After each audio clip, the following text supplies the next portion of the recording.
Good morning, everyone, and thank you for joining us today in this third and last day of the Donor Partner Forum of the IDB. My name is Luciana Garcia, and I'm a senior specialist at the bank's Regional Integration Unit. My colleagues from the integration and trade sector and I are very pleased to be able to share with you some exciting projects the bank is designing to support its client countries in their post-pandemic recovery efforts.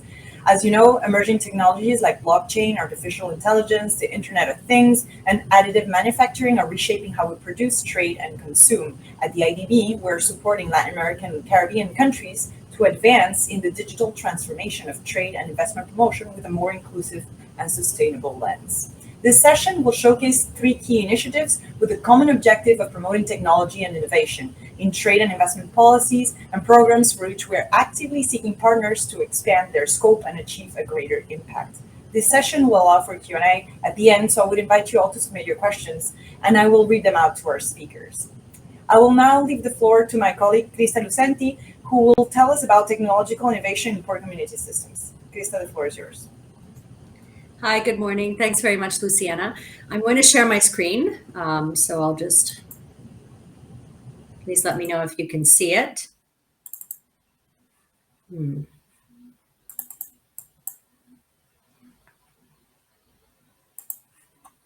Sorry, I think you can see it, but it's not on full screen, is it?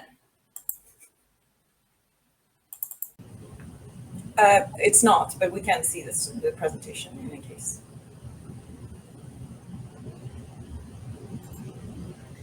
Sorry, I know that we did just do this, but for some reason, it's okay. We I don't know how to make it. Oh, wait. Okay, there, that's better, right? Yes, I see. It's not on full screen, but I think you can go ahead like this. Okay, I will. Sorry about that. So today I want to talk to you a little bit about a proposal that we're making to mitigate the supply chain disruptions and increasing export competitiveness through the technological innovation at Latin American and Caribbean ports. First, just to give you some context, oh my gosh, I'm so sorry.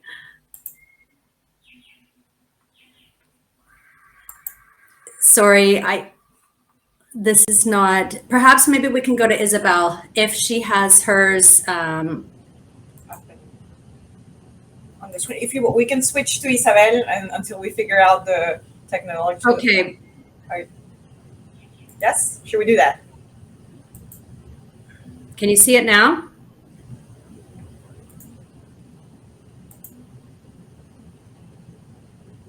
Can you see it now? Yes, we can. Okay, good. Sorry about that. So just to give you some context for why we're proposing this. For many countries in Latin America and the Caribbean, export-led growth is a fundamental pillar of their economic recovery strategies post-pandemic.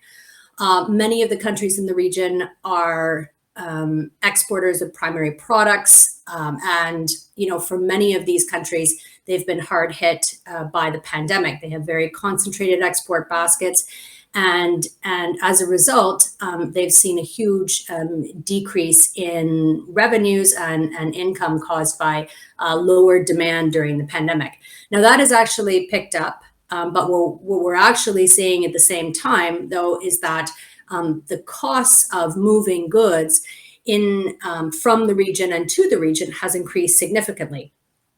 So if you've probably been looking at the news recently, you've seen that freight costs all over the world have increased. In the case of goods which are coming from China to South America, which are primarily final goods or inputs for the manufacturing sector, those freight rates have jumped almost 450%.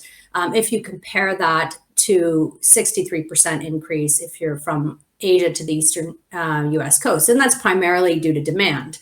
Obviously, there's more demand, more containers going, and as well, there's greater ability of firms to negotiate prices with the shipping firms. But for many of our countries, with that narrow export base, they're really competing through price rather than quality. So the impact of costs, not just freight costs, but also costs of ports. So port handling charges have gone up in many countries. Customs duties have stayed the same for the most part, but the overall cost of doing business, if you think about, delays have a cost as well at ports, then that can seriously hamper the competitiveness of our firms in Latin America and the Caribbean. Many of the disruptions in the supply chains were more acute in those ports with low technology adoption, antiquated infrastructure, and manual processes. So for instance, many of our ports in the region have very little automation, very little digitalization, and are intensive in labor. And during the pandemic, we saw that there were a lot of congestion because they obviously had to reduce the number of people who were in the port at any given time due to concerns for their health. And lastly, I just want to, for the context, is that we have seen this shift towards the shortening of value chains and supply chains in order to create greater resilience to these economic shocks. And if you are not competitive in terms of the cost at which you can export something, then that's going to reduce your competitiveness. So how can we support our clients? If we think about freight costs, this is a global trend. This is a global tendency, and it's not within the power of any country, let alone any importer or exporter, to control. But what we can do is we can think about how can countries, through their ports and through their customs processes, et cetera, how can they reduce the cost of importing and exporting goods at their ports, at their airports, at their border crossings, through digitalization, the adoption of smart technologies, and then couple that with the upskilling of the workforce and favorable investment and policy reforms, and you really have a recipe to try and drive down some of those costs for exporters and to mitigate those disruptions through the ability to be nimble and the ability to adapt quickly when you have economic shocks like we've just had. So first, what we have been doing in some of the other countries, and we'd love to continue because in fact it's been sort of oversubscribed, is to implement smart port readiness assessment. So we developed a methodology jointly with the Valencia Port Foundation on how to assess the readiness of a port. So where, let's say, on a continuum of from an industrial port or a tool port to a smart port, where a particular port might be. And of course, this is, they may have elements which are very smart. They may have a port community system, for instance, but they may also be using antiquated infrastructure that isn't, that doesn't have any kind of digitalized aspects to it. So, it varies, but we did this in Peru. We did that in Chile in 2 ports. We've done it in Jamaica. We're doing it now in Uruguay. And we found that is a great basis for both, the countries at the public sector level, but also in the private sector. We worked very closely in Chile at a private port, and we were able to give them recommendations as well for how to create their digital port. The second would be a conceptual design of a port innovation ecosystem, and I'll show you a picture of what that is in a second. But that's basically, we're looking to identify those partners from the private sector, educational establishments, venture capitalists, and other innovation seekers in selected ports. So for instance, here, I'll show you, this is the innovation ecosystem in Rotterdam. As you can see, this is a conceptual design of it, but you have education centers, you have training, you have an innovation campus, you have startups, you have incubators, you have accelerators, etc. And this is basically the innovation ecosystem that surrounds the port. And so we're looking to do some of these conceptual designs in ports that are ready for this type of ecosystem. Third, without smart people, you can't have smart ports. And so one of the things we want to look at is how to strengthen those digital and technological skills in the maritime and logistics sector. We have skills gaps assessments. We'd like to identify potential regional and national skills development partners, if there are maritime institutes or other educational programs. and then inputs to program design. And then lastly, the optimization of policy, regulatory and legal frameworks. Many of the countries have very outdated maritime policies going back to the 60s, so we want to be able to support them in updating these. Who will benefit? Firstly, one of the outcomes we're looking is the increased use of technology in public agencies. So there you really have the port authorities, maritime divisions, port and terminal operators, and those terminal operators can be public or private. Increased partnerships for innovation in the port and maritime sector. So looking at those innovation leaders and entrepreneurs in the private sector. Upgraded skills for digital ports, public or private sector employees, contractors, etc. So there, obviously the port is huge, and we would open that up to as many people as we could. Optimized regulatory, legal and institutional frameworks is another outcome. So again, here we have the regulatory agencies. And lastly, looking for increased resilience to supply chain disruptions through faster adaptation. So that would be, for the exporters and importers. So just to sum up, what we're looking at is to be able to identify some pilot ports and partners from the public and private sector. We'd be looking at perhaps 2 ports for the smart port assessment, perhaps 2 ports for the innovation ecosystems. And then we would try and do some of the aspects of doing the training program, the skills development. Part of that curricula could be used in other countries, but we would probably just pilot again in like 2 or 3 countries. It really depends on the resources that we have and how much we can benefit from economies of scale. We're looking for partners because there are many countries, that we work with who really have a lot of expertise in the maritime sector. And, this is an opportunity for knowledge transfer of good practices in developing these innovation ecosystems, not just, for instance, in countries like the Netherlands, but also, in the United States, Canada, Singapore, the United Kingdom. These are all countries that really have a huge legacy and a lot of strength in providing assistance in the maritime sector. Next steps is really to identify who might be some development or donor partners for us, and the way in which they want to engage with the project. We would obviously love to have some technical assistance that might come with it, but not necessarily. It depends on the interest. And then, of course, looking to execute that. So that's all that I want to say, and I look forward to any questions that you may have. Thank you very much, Krista, for your presentation. And now let's turn to my colleague, Isabel Mejia, who will talk about the ambitious agenda of the interoperability of single windows. Good morning, and thank you very much, Luciana. And I am gonna share my screen now. Okay.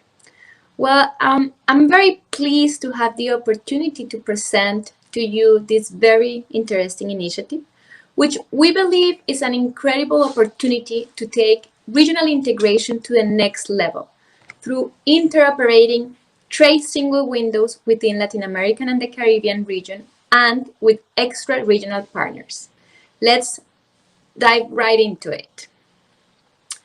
As you have been hearing from my colleagues, we have identified the current reconfiguration of global value chains as a unique opportunity for the Latin American and the Caribbean region to attract investments, increase exports, and create more and better jobs. But to fully grasp this opportunity, we must first work on the challenges that the region is still facing. One important challenge are the trade costs associated with foreign trade operations in the region, especially in relation to customs procedures and clearance processes of goods. According to a recent study, trade costs in LAC are estimated as high as 20% of the production costs, which is twice the world average. Trade single windows have demonstrated to be an effective trade facilitation tool to improve the business environment of a country. For those that are not familiar with trade single windows, I will briefly explain what they are and their benefits. Trade single windows are in essence a one-stop solution, a digital platform that allows trade operators to lodge standardized information and documents with a single entry point to fulfill exports, imports, and transit-related regulatory requirements. The goal is to facilitate trade through the simplification of procedures, reducing the time and costs of international trade operations, and thus increasing clearance efficiency. An important feature is that the trade single windows promote paperless trade through development of electronic documents and certificates required for trade operations. This has been particularly important during the COVID-19 pandemic. Additionally, they contribute to foster transparency, reduce corruption in customs operations, and improve interagency coordination and cooperation. The importance of trade single windows is such that more than 25 countries around the world have implemented this trade facilitation tool, and it has become a key area of our operational work with our clients. We have supported technically and financially many governments in the region in these efforts. But the development and implementation of national trade single windows is not enough. To really facilitate cross-border trade, national trade single windows need to be interconnected. They need to interoperate with one another. This means that national trade single windows have to be able to exchange information in real time and to use that information that has been exchanged in a meaningful way in order to facilitate the movement of goods across those countries. The ability to interoperate would eventually result in further simplification of trade operations, further speeding up international trade, and further reducing trade costs. Interoperability of trade single windows can also improve the collaboration along the international supply chain, contributing to strengthening Latin American and the Caribbean regional value chains and fostering greater participation of the region in global value chains. After all, the benefits are not only for the economic operators.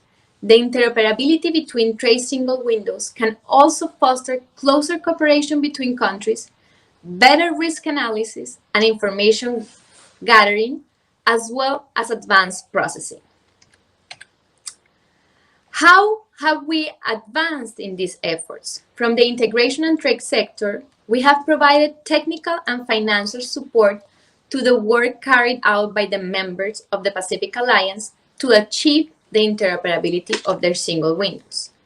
In addition, we have financed the technological development of a tool for the interoperability of the trade single windows called IOPAC as a regional public good available for the use of all the countries in the region. The initiative has achieved remarkable results, having the experience of the Pacific Alliance as a success story. Pacific Alliance member countries established their trade single windows between 2006 and 2013 and started the interoperability project in 2016. Uruguay joined them later in 2020. A first evaluation of the initiative carried over by the IDB estimated that the exchange of phytosanitary certificates data through the platform generated, on average, a cost saving of 30% for economic operators in participating countries. Chile, for example, has estimated that the real-time electronic exchange of phytosanitary certificates has allowed it to reduce processing from 4 days to just a few minutes and save about $200 per operation. Mexico, in turn, estimates that it has reduced the time to authenticate and validate phytosanitary certificates data from weeks to just 30 minutes. These achievements have the potential to be game changers to increase trade among the region and with other non-regional partners. And also they stand out worldwide for having been achieved in record time, despite the level of technical, legal, and political complexity that the interoperability of trade single windows implies. So, as I mentioned, currently 5 countries in the region have already begun interoperating their trade single windows. However, there is a great opportunity to continue expanding this endeavor. For that purpose, we have planned a twofold approach. On the one hand, we want to achieve interoperability between all trade single windows of the region. This will generate security, transparency, and predictability in trade transactions and promote the development of regional value chains or strengthen existing ones. On the other hand, we want to help trade single windows of the region to connect with extra-regional trade partners, which will generate the right conditions to participate in more complex and greater added value global chains and foster a pragmatic application of regional integration. In this sense, finding a solution in accordance with international standards that allow communication between platforms with different characteristics, rather than promoting a single technological standard, would not only facilitate progress in our region, but also prepare it for a better way to exchange trade data with other partners. We want to invite you to join us in this effort. As a priority, we are looking for public and private sector donors to help us advance this agenda in the region, particularly to finance, among others. An updated study on best practices of interoperability of trade single windows to understand the governance, standards, and the technology other regions are using in their efforts. We need to conduct a gap analysis of the implementation of international standards in trade documents by Latin American and the Caribbean countries, which is essential for the interoperability of trade single windows. We also need to provide a roadmap to support our clients to implement state-of-the-art technology to support trade single windows interoperability with regional and not regional partners. And finally, it is essential that we have the means to support Latin American and the Caribbean countries to negotiate legal provisions that are necessary for the interoperability of the trade single windows, such as data protection and security and mutual recognition of electronic signature. Thank you very much, and I am available for any questions that you may have. Thank you, Isabel. And now finally, let me introduce Jessica De Angelis, who will talk about a new platform to help craft better trade and investment policies. Jessica, the floor is yours. Thank you, Luciana. As Luciana said, this project is about trade and integration data-free and open platform that we started to design and build more than a year and a half ago. Well, as Isabel said before, in our initial assessment, we identify some challenges regarding the information about business internationalization, mainly trade and investment. So in the first place, we found that the lack and high costs of information is one of the most significant and frequent internationalization barriers. For instance, data about foreign trade practices, trade or FDI trends, trade by customs, main regulations, main markets, and so on. This is also closely related to efficiency, because nowadays, when it comes to trade and investment data, we found that there's a lot of information, but this information is dispersed, scattered among multiple platforms, and to have a complete picture or dashboard about internationalization, it is necessary to navigate several repositories. Other important limiting factor in all those repositories is that they're hard to use. So usability is a problem also. All those platforms are hard to use and navigate mainly. Finally, some of the information, especially more detailed information regarding trade or regarding regulations, are not homogeneous and are not subject to standardized quality controls, especially when it comes to data from developing countries. So also this information is constantly needs to be constantly updated because easily becomes outdated. And finally, we also identify a special need for information regarding the Latin American countries and the Caribbean also. So having this in mind, we create a robust and reliable and friendly technology big data platform to make available the main statistics of the movement of goods, services, and capital in the region, and also its regulations. We think this could be an important tool for designing and implementing better policies for policymakers, and also for business to grow and identify business opportunities, and also for academics and also specialists to research and provide public policy recommendations. The value added of the platform in the first place is that the IDB is a trusted articulator because it already has some mechanisms in place to collaborate with governments and other public and private entities to share, analyze, process, and produce trade, integration, and investment data. Also, our sector produces its own data and conducts applied research on regional and global trade and investment trade. So it generates a lot of information. We can share a lot of indicators through these platforms. We also take advantage of new technologies as a tool for big data processing. In particular, technology offers new capabilities to create powerful visualizations, allows also the analysis of large amounts of information and the estimation of several proxies for variables of interest, mainly regarding all those indicators with a very scarce information nowadays.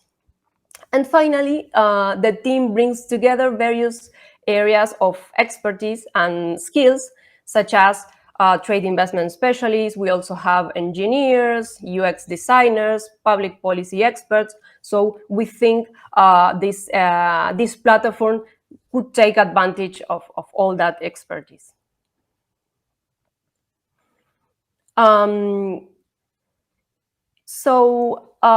To sum up, who will benefit from this platform and how will benefit from this platform? Well, the main beneficiaries of this solution are mainly public policy makers, researchers, trade and investment specialists, and also the private sector. They will be able to analyze, visualize, download, and assess different indicators from different kind of sources that we gather from different kind of sources, such as international organizations, central banks, statistic agencies, our own calculations, the information that comes from web scraping and machine learning techniques, and more. We also put this solution available through a single repository of data with a user-centered design and a standardized quality control. Well, so let me show you a very quick demo of the platform. as you can see, the data lake has a lot of visualizations, and the content is about the movement of goods, services, capital in the region and in the world, and also its regulation. It has a lot of indicators, and it has about 30 visualization and more than 50 series of data, and you can go through visualizations or even download data from a bulk download option, or even for more basic users, you can download simple and short tables. The main questions that the platform could answer with the information until now are topics like the detailed exports of a country. For instance, as you see previously, the main exports of Brazil to Argentina or to China, even trade by the customs, the main customs where all the goods are sold. Also, we have indicators showing the trade by mode of transports, and you can choose different partners. You can choose different trade regimes, which is very important for Central American countries. You can also see what is the main mode of transport for a specific product. And we also have other information related to these movements regarding not only goods, but also services and the movement of capitals, particularly foreign direct investment, for instance, which are the main investors in Latin America, which are the main sectors of investment in a particular country in Latin America, which is a very scarce information and hard to find. In this case, I'm showing you the trading services by category of service. For instance, you have here Mexico, and you have here the transport and all other services like tourism or business services.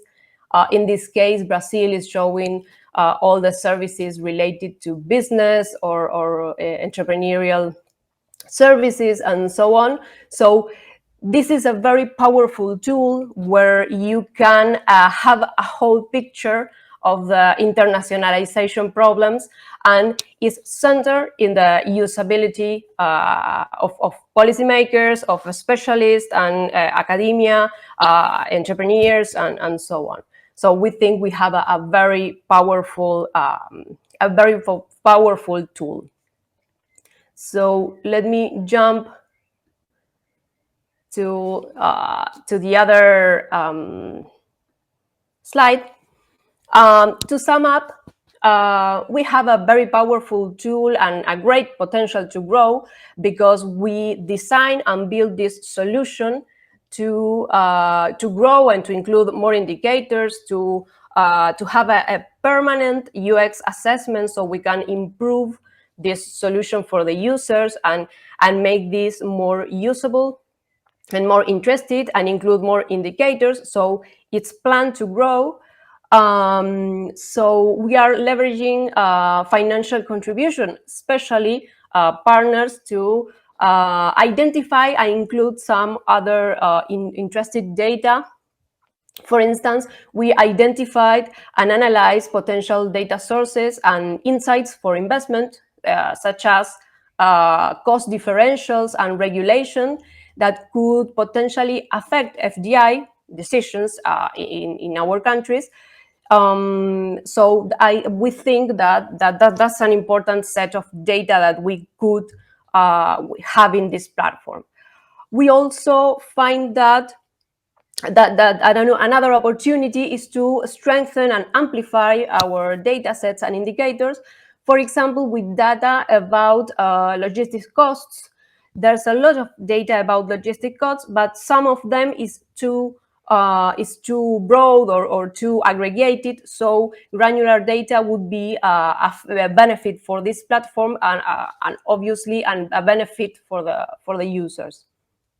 We also are looking to obtain new data sources and develop statistics and indicators associated with e-commerce and its regulation, which is a very important topic since the last years, but mainly since the pandemic. It allowed a lot of firms to keep on doing business through these platforms. So it's very important to monitor and to have insights about what's happening with e-commerce and what are the main opportunities regarding e-commerce. And we also want to prepare and disseminate reports with public policy recommendation using all these insights from data collected regarding FDI and e-commerce mainly. Of course, there's also another opportunity for non-financial contributions, such as new data sources serving as relevant proxies that you could have in your daily operation. For instance, about tourism flows, skill endowments, logistics, to add new layers of analysis regarding the movement of goods, services, capitals, and of course its regulations. So, well, we think that there's a huge opportunity here to collaborate. But let me jump to my colleagues, and thank you very much for your attention and your interest in this project. And of course, I'm available if you have any question or comments. Thank you.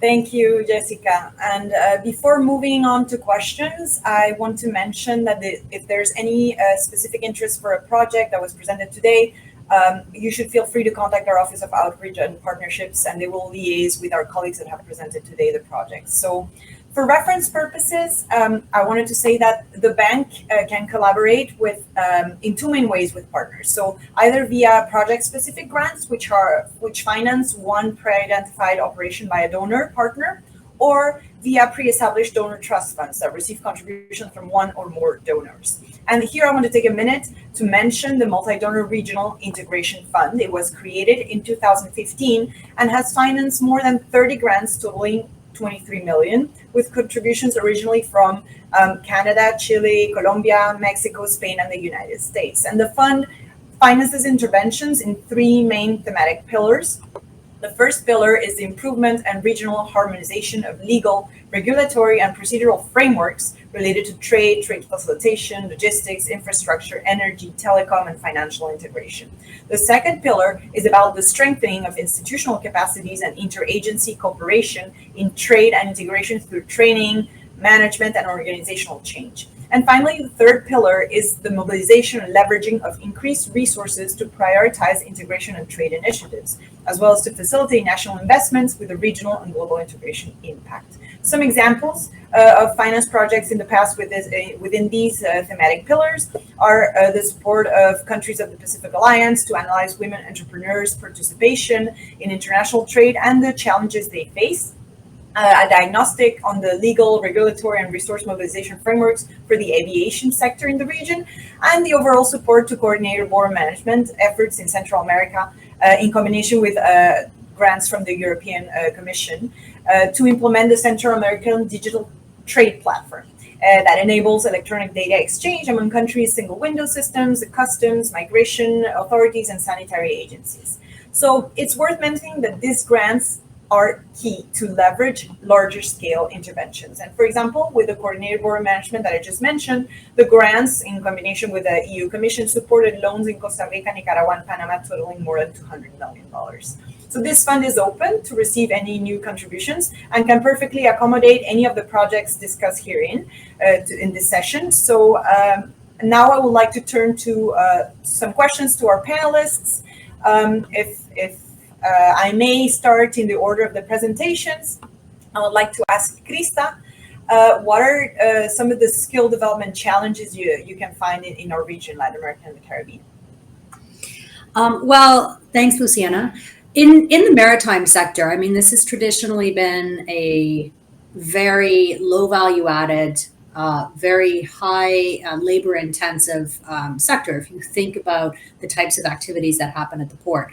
But that's changing, and even some of the equipment, for instance, requires much more sophisticated knowledge in terms of how to operate a crane, because much of it can be digitalized. You have automated equipment that exists, and that requires a different type of skill set than what we currently have. In our region, that's especially true because there are very few educational programs that exist. So even if you think about higher value added, if you're thinking about maritime engineering, for instance, there are very few university programs on maritime engineering.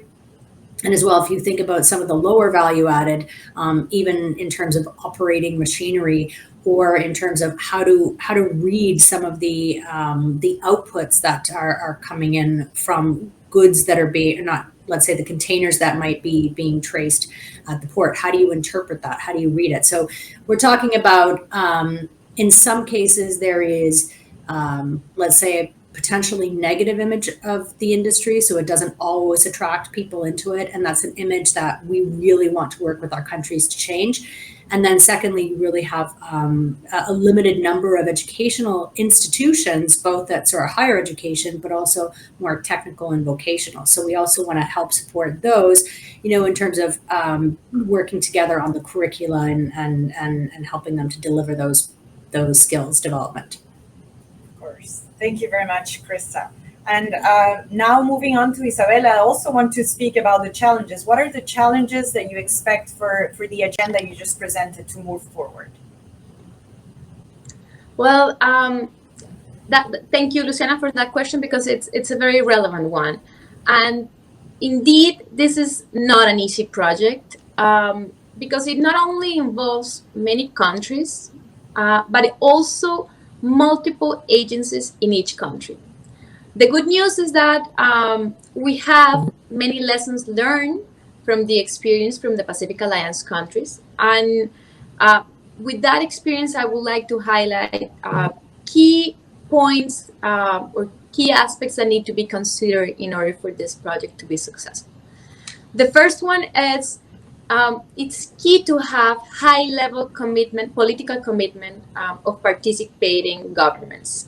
In the Pacific Alliance countries, the presidents have committed to this effort, and therefore countries have been able to move forward with this agenda quickly.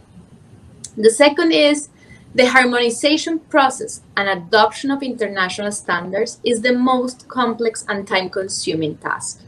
We see that many countries in the region still are not adopting international standards in trade documents, and doing so takes time, effort, and money.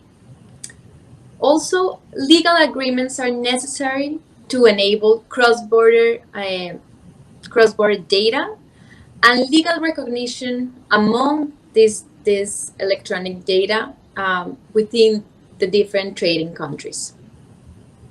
Finally, countries need technical and financial support to move forward this agenda.